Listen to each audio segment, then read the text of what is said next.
Olá, meu nome é Sandro Vasconcelos e hoje eu vou falar sobre os 3 medos que empurram as pessoas para a religião.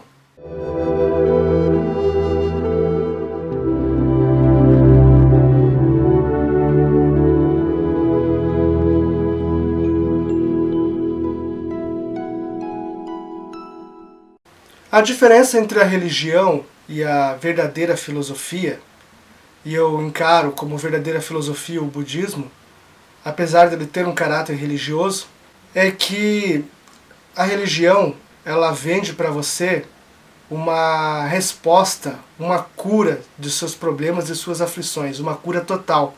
Mas não existe uma cura total para nossos medos. O que a filosofia nos propõe, na verdade, e o budismo nos propõe, não é uma total ausência de medo, mas sim uma forma de lidar com os problemas que são inevitáveis, de forma com que a gente consiga vencê-los e ao mesmo tempo mantenhamos um certo equilíbrio espiritual, uma certa ataraxia, uma certa serenidade mental diante desses problemas. O primeiro problema irremediável da vida é que nós percebemos que o mundo, o universo é enorme e nós somos frágeis, efêmeros. E nós percebemos que o mundo é enorme, que o universo é enorme e nós somos pequenos, frágeis e desamparados. Devido a isso, o ser humano postulou a existência de um ser eterno, um Deus, que o pudesse amparar, que o pudesse dar subsídios para enfrentar esses problemas, esses problemas relacionados à fragilidade do homem diante do mundo. Então, uma vez que você se alia a um ser eterno, a um ser todo-poderoso, você se sente munido o suficiente para enfrentar problemas da magnitude do universo. Toda essa sensação que nós temos de pequenez diante de uma vida, não só em relação à dimensão, mas nós estamos propensos a coisas que não estão diante do nosso controle, que não estão sob o nosso controle. Podemos ficar doentes, podemos ser mortos por alguém, podemos ser atropelados, pode acontecer uma infinidade de coisas. Isso nos mostra o quão frágeis nós somos.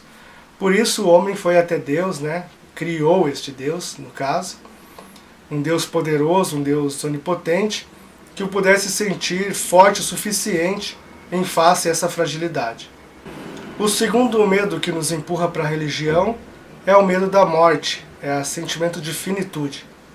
É a gente perceber que nós, como todos os outros seres, vamos deixar de existir. Isso causa um medo muito grande e também nos empurra a uma religião, a uma falsa crença de que após a morte haverá uma continuidade. Nós extrapolamos essa vida física, criamos ali, postulamos uma vida eterna, uma vida espiritual, e assim nós tentamos nos consolar de certa forma e também vencer os medos.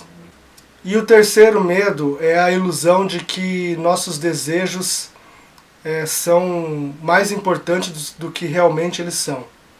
Nós acreditamos que a satisfação dos nossos desejos ela nos traz a gente precisa de mais coisa do que nós realmente necessitamos. Explico melhor. Na verdade, nós precisamos de pouca coisa para sermos felizes. Mas nós projetamos em nós uma ilusão que nós temos que ganhar o mundo, que nós temos que ser mega importantes, mega famosos, que nós temos que abraçar todas as coisas, que é como se fosse aquela criança que vê um pote de sorvete enorme e quer comer sozinha, escondida, mas quando chega na metade, daí já ela percebe que ela não precisava daquele pote inteiro de sorvete para se satisfazer. Então essa ilusão também nos traz um medo de sempre estarmos satisfazendo os nossos desejos, e qualquer momento em que a gente está sem fazer nada ou em silêncio, isso nos afasta da contemplação, inclusive, mas qualquer momento desse em que nós estamos sem satisfação de algum desejo, nós nos sentimos com tédio e com o medo de estarmos desperdiçando a nossa vida, quando na verdade a nossa vida deveria ser muito mais simples, e os momentos de contemplação e de que você está desocupado, ocioso, poderiam ser momentos também gostosos e bons de se curtir se nós soubéssemos a medida certa dos nossos desejos.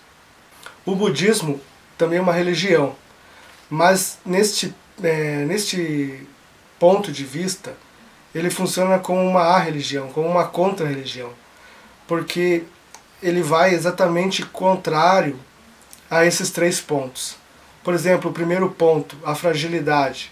O budismo fala que nós devemos aceitar nossa fragilidade e aceitarmos os nossos limites.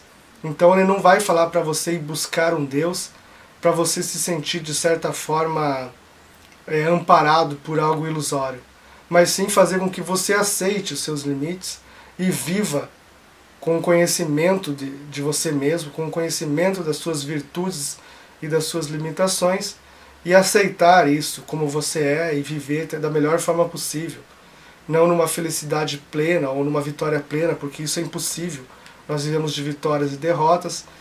Não existe alguém todo-poderoso que está nos guardando, então nós mesmos temos que ter a consciência que nós temos que encarar esses problemas. Vamos perder, vamos ganhar, mas nós vamos prosseguir aí da melhor forma possível, aceitando essas regras da vida. No segundo medo, que é o medo da finitude, o budismo fala também para a gente aceitar a finitude e acreditar que a única vida que nós vivemos é essa aqui mesmo. E com essa consciência nós vamos aproveitar essa vida da melhor forma possível e vamos aceitar esse medo da morte, ou tentar vencer esse medo da morte, o que é muito difícil. Mas, como dizia Platão, filosofar é aprender a morrer. Então o budismo ele vai te preparando para a morte e fazendo com que você viva tranquilo em face a esse fato irremediável, esse fato que é a única certeza que todos nós temos na vida.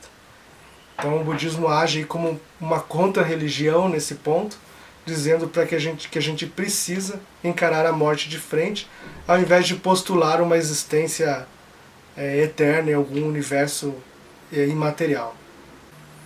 E o terceiro ponto, o budismo é bastante claro a respeito dos desejos. Nós devemos... o budismo não fala para você eliminar os desejos, todos os desejos, ou tentar que a felicidade estaria na aniquilação completa dos desejos. Não. O budismo fala que os desejos devem ter a medida certa, aquilo que eu falei. Seria a criança que soubesse que não precisa do pote inteiro de sorvete e soubesse a quantidade exata daquilo que ela precisa. Seria nem a aniquilação dos desejos, nem viver na libertinagem, ou satisfazendo todos os desejos à torta e à direita. Seria ali o caminho do meio, um caminho de comedimento dos desejos.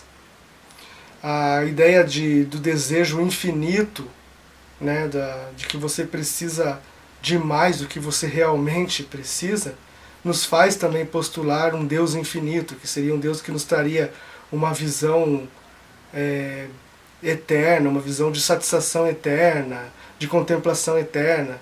Então tudo isso seria uma ilusão do desejo. E o budismo vai na contramão disso, dizendo não, o desejo não é tudo isso, ele é necessário em certo ponto. Saiba conhecer a medida correta do seu desejo, que você vai viver a felicidade dentro da concepção budista. E dentro da concepção da filosofia de tantos outros, como Epicuro e Lucrécio, por exemplo, que casam muito bem com essa ideia budista. Então por hoje seria isso. Seria apresentar esses 3 medos e a forma com que o budismo explica, né, e nos ajuda a lidar com esses 3 medos que assombram todos os seres humanos, todos nós. Espero que gostem, curtam, compartilhem, acionem o sininho para que vocês recebam as notificações de novos vídeos e até a próxima.